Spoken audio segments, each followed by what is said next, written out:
of the things that helped us get this grant.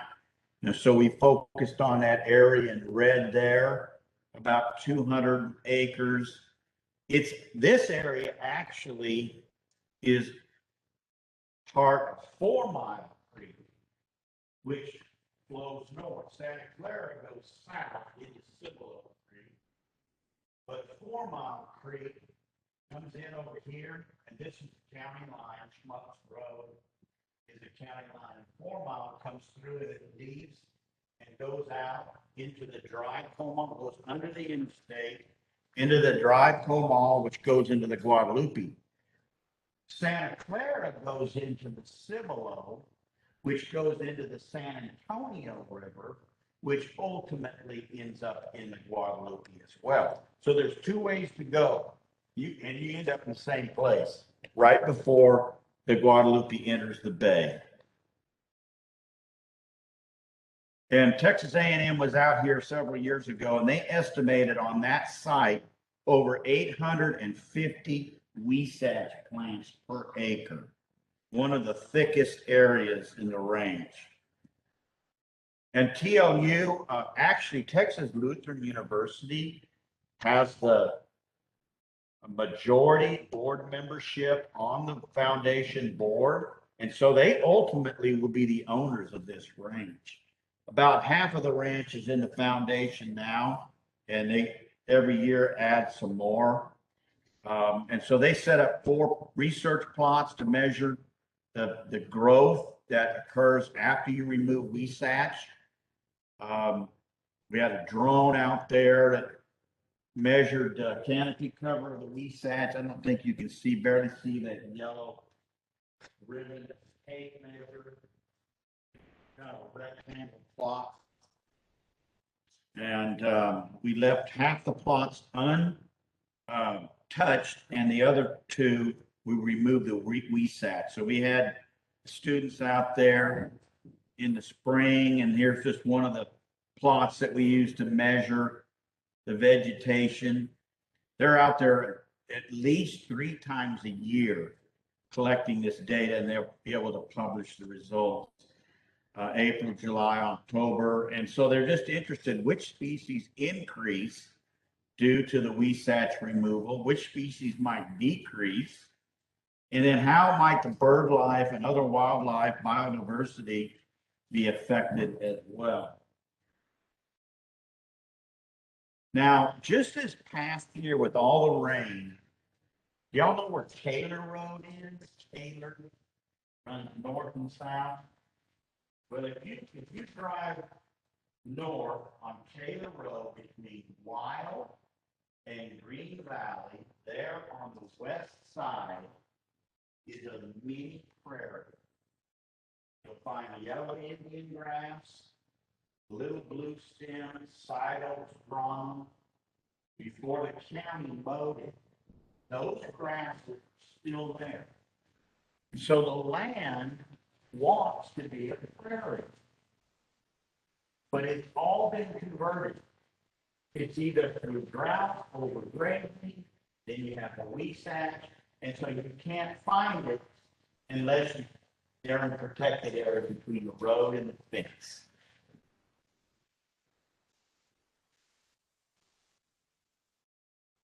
TLU has produced a poster and even a book, color photographs that the family has, benefited from. But, the question is, what can we do beyond that? And one of the things with monarch butterflies, y'all are probably aware of the decline.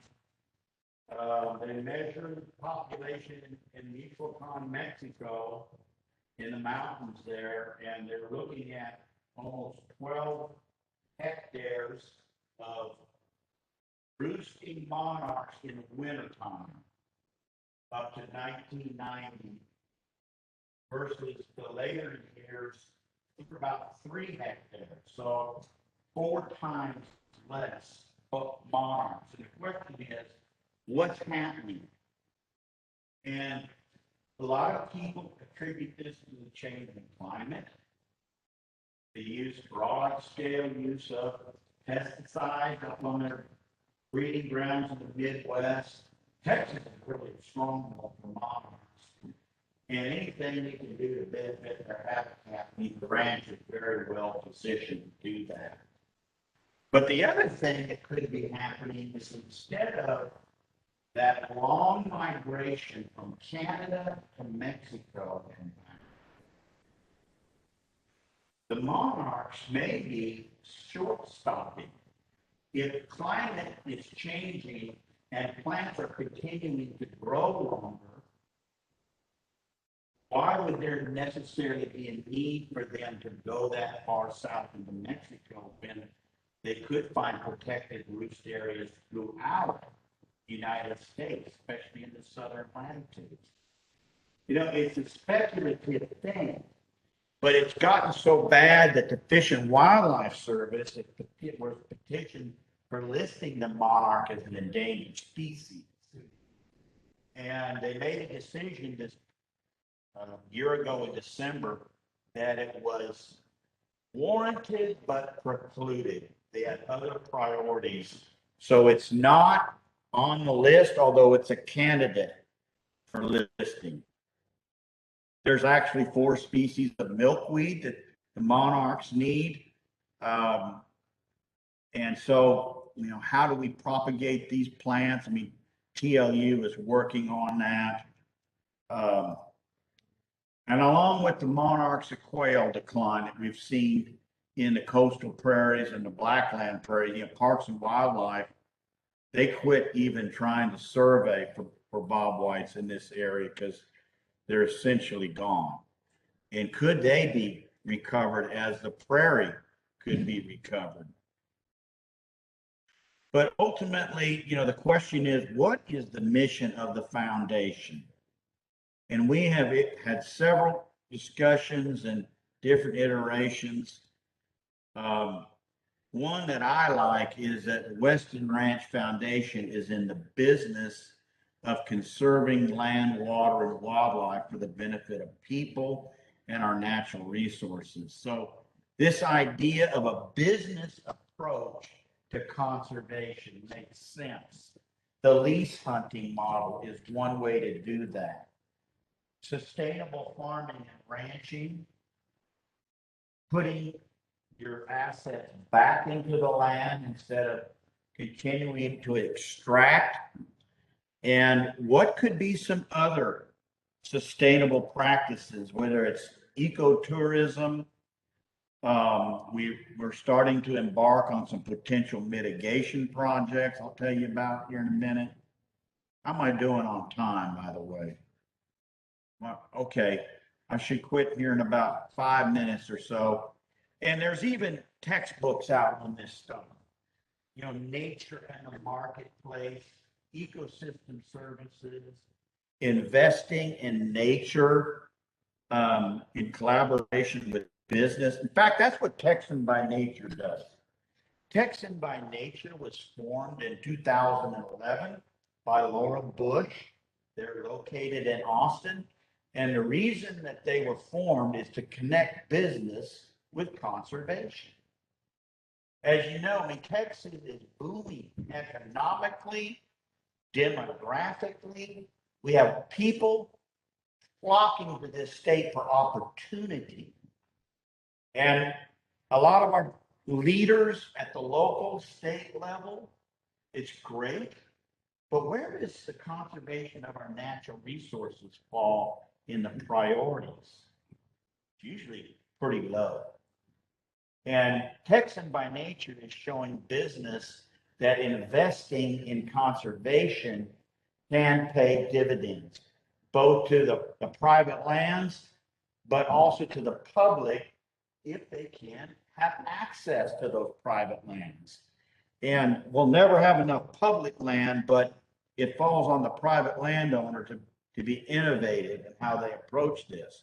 We did put in a nature trail, about a 1.6 mile loop in an area we call the Kruger Woods, which is a limestone outcrop surrounded by blackland prairie. So it's a mini hill country there. Kind of a unique area for birds. None of this land has really been surveyed. for unique birds. I would imagine that we find all kinds of things, but the Santa Clara Creek watershed is in two prongs. A main stem comes in from the west, flows down Creek Road, and then the other prong joins here on Creek Road and flows out the ranch. Well, we've had 3 environmental consulting firms come out, and they're interested in restoring Santa Clara Creek as part of a mitigation effort where wetlands that have been destroyed in other parts of the watershed can be offset by establishing a stream mitigation bank, where they actually, these companies come in and do a complete restoration of the stream. It's highly eroded. It's been diverted down Creek Road for eons, and they would come back in and reestablish the natural flow of that stream. It require a lot of earth moving, but then they restore the native plants, and all of that multi-million-dollar, multi-year project. But then they begin to sell credits out of that bank to developers that are destroying weapons in other areas as a way to offset that footprint. And it could mean an income source for the foundation. And so in this urban area, any kind of unique resource that can be restored, it actually may have a dollar sign attached to it. And that's something the family understands because they're in business, right? They invest. And they want to know, okay, what's the return on my investment? Well, this is the same approach, but it's a return on conservation. And so it is a different way of looking at the world. And finally, here, I just got a few slides more. We've thrown out all kinds of ideas. I don't know if you could read that, but prairie restoration, brush sculpting instead of brush control. How can we're not going to eliminate the weesats. We don't want to do that because we have wildlife now that are depending on it, but we can sculpt the brush, release the prairie, and have a mix of wooded and grassland areas. Mentioned the prescribed burning, which, boy, it's got a bad reputation right now. What happened in Bastrop, I really feel bad for the agency. You know, do a prescribed burn on 150 acres, but then you have an unpredictable wind, and that thing gets out, and now you're set back who knows how long to get that investigation done and try to do some more. But right now it's all very, very political. So we need a comprehensive wildlife management plan for the property, and I have some students that are interested in helping me with that. Feral hog control. Feral hogs are not a problem at the moment, but it's just a matter of time before they are. The bird dog training I mentioned. Talking to the Guadalupe Blanco River Authority about how we might cooperate with them. You know, we know very little about the groundwater resources. Bird watching and interpretive trails. Could we actually lead some hikes there? And a lot like Warbler Woods is doing. The golden crown sparrow showed up there some years ago, attracted people from all over the place.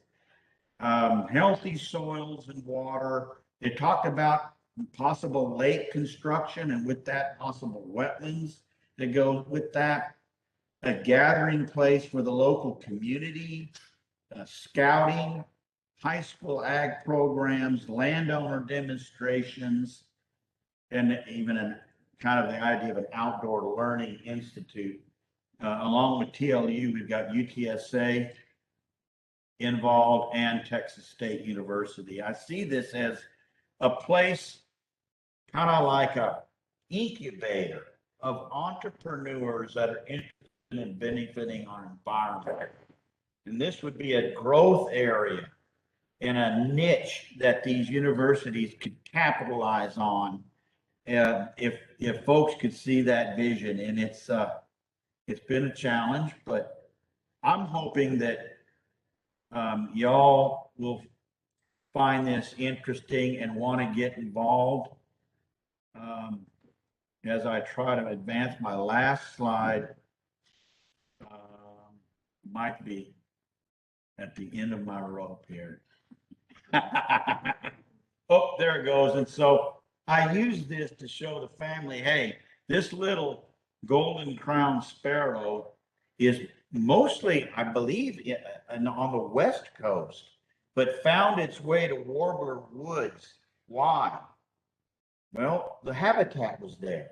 In a sea of development, this piece of property had been set aside, and many of you might be familiar with it. I've never been there, but it's very intriguing that if you build it, they will come, but if you preserve it, they will come.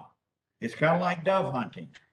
You know, we built these sunflower fields and here they come. And then they can also leave as fast as they come. But it's been an experiment in Mother Nature, but also the business side. And I'm going to lastly mention this new project that we're embarking on beginning in April, what we're calling the Big Year Eco Challenge. And we want to form 4 different teams to go to 4 different areas of the ranch and inventory all the biological life on iNaturalist for a year. We're thinking it would be the second and fourth Saturday of each month. And volunteers, we've got UTSA, TLU, Texas State interested. I'm hoping y'all as a chapter might form the 4th team. Think about that. No. But we need some folks that are a little more experienced than these students, especially for birds. And we've got some training that we're trying to set up at the end of March. But this would really help us understand better the living organisms that we have. The plants have been done to a large degree through Texas Lutheran, but there could very well be something unique out there that they haven't documented. Those areas are roughly 200 acres each. And that's why it would be a year, right? And so every month for a year, and it doesn't have to be, something rigid. It would be flexible depending on the team availability, weather, and other things. But you would work the whole 200 acres for a day? Yeah, I envision something like take the bird dog things here, where the native prairie is. Now, if you had a half a dozen people that were committed to do this, it doesn't have to be the same people every time either. But maybe you would focus on a quadrant of this thing. If it's 200 acres, maybe you pick a 25-acre piece to do for a couple of months. And it doesn't need to cover every acre, but some sort of a systematic way. That's what the training would be for. How should we approach this? I mean, y'all have used iNaturalist. I mean, I'm kind of used it, but I'm really not proficient. But we do have an individual that's a friend of the family that's actually leading this for us. So that's the plan. We've got a meeting set up next month. I'd love for one of y'all to attend that meeting and learn more about this. But I think that's pretty much everything that I have here.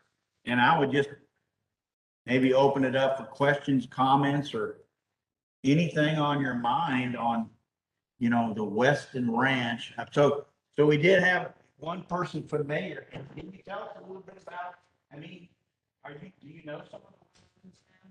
Good. When the foundation was formed, I served on the board.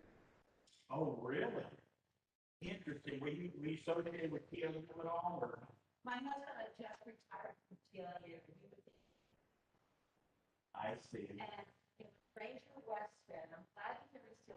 Yes. He taught me how to recognize a gumborelia tree. Lunch just with Ranger within a couple times. That's a neat connection. And it's been a pleasure getting to know all of them. And, you know, as a very busy family, when they're together, they rally around this place, but really with the focus on their father. All of them were raised to some degree on the place, and it may not necessarily be the most happy place because it wasn't work. Ranger was working pretty good, and they were looking for ways to away from the range. But now, in their older years, they're coming back to help the mission of this foundation. And so it's a challenge of really people in place, and I like to think of it that way. Because this is not unique in the state of Texas. I mean, lots of families are trying to figure out how do they keep their family lands together instead of selling out to the development, which is very, very lucrative and lots of pressure to do that. So that's the challenge, yes. For budget. Ken, Oh, go ahead, well, go ahead and I'll repeat it. What's the budget? Yeah, what's the budget? So the question is, what's the annual budget? zero. That's the biggest challenge. How are we going to stand up this foundation without a budget? Right now, if you look at it, we kind of break even with the rent houses and the ag and the dove hunting. But the only way that I see that we were able to sustain the foundation is if some of that land up on I-35, they have another big piece here, that could bring in enough to build an endowment. And I think they would need a minimum of $10 million, generate maybe 400 grand a year. And then you can hire people, you could have a budget for restoration, you could have regular maintenance. Right now, it's just not there. I mean, I bring in a little bit with the dove hunting and I try to get a little bit back out, but we're still not quite breaking even. So I think we'll get there over the next year or two, though. So this is Bruce.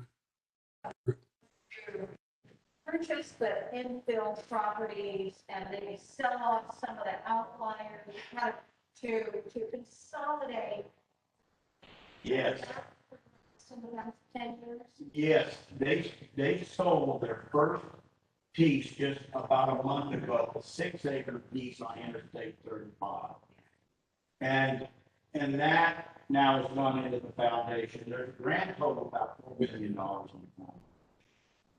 And so they need another 6 to go with that. And then, you know, you might be able to generate enough interest on that to sustain the place. But there are other outliers like 45-acre piece here. And even some of this is highly productive farmland, but what about some of this? I mean, those are all discussions for the foundation. And I attend those meetings, of course, I'm not on the board, but they all realize that they're going to need to make some very tough decisions because they've been in the acquisition mode. The Granger to sell a piece of land, that's not part of the vocabulary. But he does, in the founding documents of the foundation, it says that about 1/3 of the ranch could be sold if the proceeds go back into the remaining 2. So that is part of the private foundation. Let me have you come and speak into this because they're having trouble. Oh, they're not hearing? They're not hearing. I'm sorry. Any other questions or comments? Let's check online too. Bruce, do you have any questions? Yes, we have a question. Sorry, a few came in, so it shifted the screen. Do you have, is there like an average number of public people that come out to the property each month? Like, is it all private property or how does that work? It's all private property. There have been some birding groups over the years, but mostly their activity has been from the roads. There are many paved roads through the ranch, Green Valley Road and several others that break up the ranch. And that's part of the management challenge out there. But you can see most of the ranch from the different roads. And so, but the important areas are off the road, like in those wooded islands of limestone. And we'd love, that's what our inventory is designed to do, to try to document, especially the bird life. It could be that these are almost like migrant traps in during migration where they find these woodland areas. But encourage more groups. It would have to be done in a controlled way where we have a set day and we meet people and show them where to go and that kind of a thing. But we would be happy to host those kind of groups. We're building a website that is going to really be more of a forum for the community to ask questions and become familiar with what it is. And then maybe as a way to recruit volunteers to help with different projects and the education that goes along with that. So I think that's really going to help even the foundation come up with a mission statement that they can all agree on so that we can provide that to the public. Yes. If we had a group of birders who wanted to participate in that big year eco challenge, perhaps during the week in the spring, how would we get in touch with us? Well, you can get in touch with me. Let me give you my phone number is 979-220-2863, or email might even be better. My email address is mkwagner, WAGNER 4008 at gmail.com. So that question was about getting birders out on the ranch. Yes, we would welcome experienced birders, especially as part of this eco challenge, and to help some of our students at the same time. Kind of a mentoring role as well. Sir, I got a question. Is there a target date when the program is expected to start, the Eco Challenge? Yeah, Challenge, said it was going to last a year, I think, but what is their planned start date? Yes, we want to start on Saturday, April 9th. And that can be for a half a day, whatever people want to spend out there. And then it would proceed every second and fourth Saturday after that. So April 9th is the second Saturday, and then the fourth Saturday in April, and then every month. That would be the target. Now, obviously, things change, and it would have to be according to what the team can do. But we have training scheduled for the end of March. It's a Friday, Saturday, and Sunday. The team, you don't need to be there all 3 days. They'll set aside a half a day during that time period. I think it's March 25th through the 27th. And that would be another opportunity to meet some of the other team members and have a little social gathering, get to meet some of the family, and let me double check that. That would be March, yeah, 25, 26, and 27.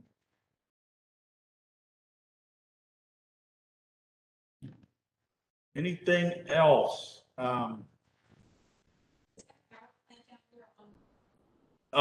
Yeah, no, it is not on. I'm sorry to interrupt. Can you please repeat that question? We can, There's a plant, on Wild Road. It's electric generating plant that's, fueled by natural gas, I believe. And it is just on the southern boundary of the ranch on Wild Road, heading towards 1044. You're familiar with that plant? You can see the steam, whatever they're generating over there for miles. And it does have a rumble to it now that, very distinctive sound periodically comes from that plant. I've been trying to get a hold of them as well to see if, they want to partner on some of what we're trying to do out there. Haven't been successful yet. So you're good? There on the other side, 1040, down in Bronx. And it's going to become the Bronx High School. I see.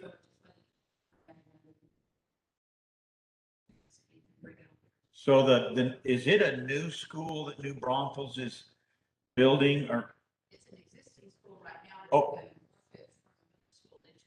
So the comment was, the New Braunfels Middle School could become a high school, I guess, and that is going to bring in a lot more students that might get involved. And that's what this place can be, is an asset to the community, that they see as value to them. And obviously, if you own land or home in this area, and you know that this land will be protected in perpetuity, what kind of value does that add to your property? I mean, it's a tremendous thing to know that.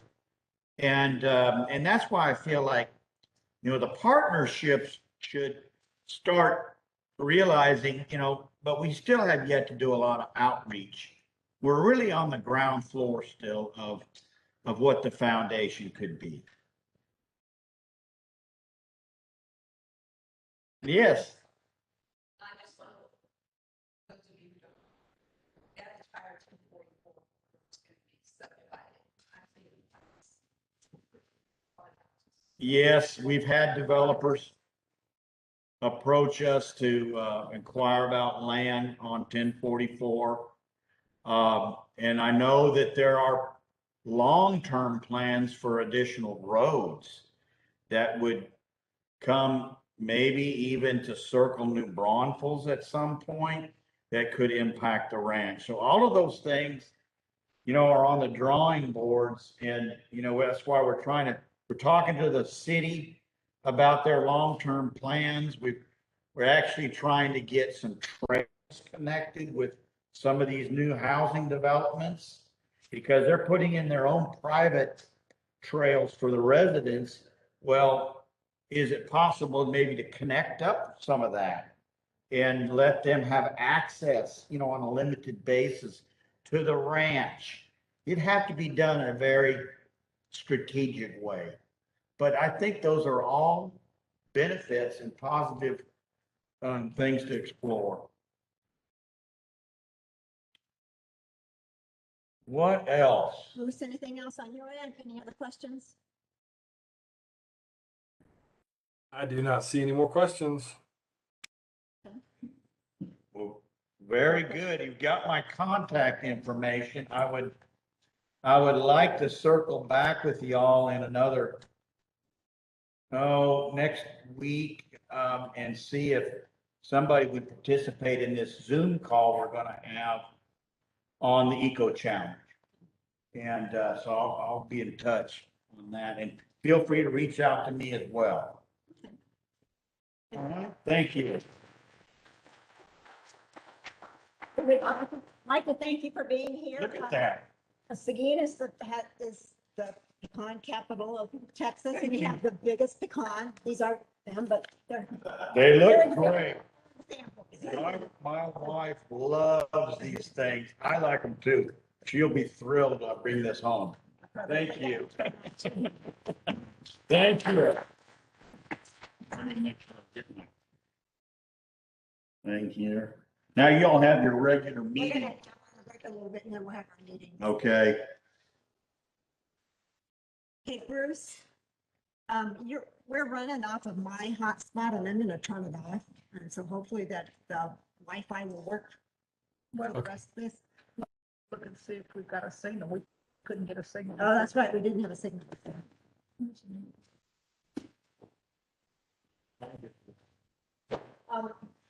When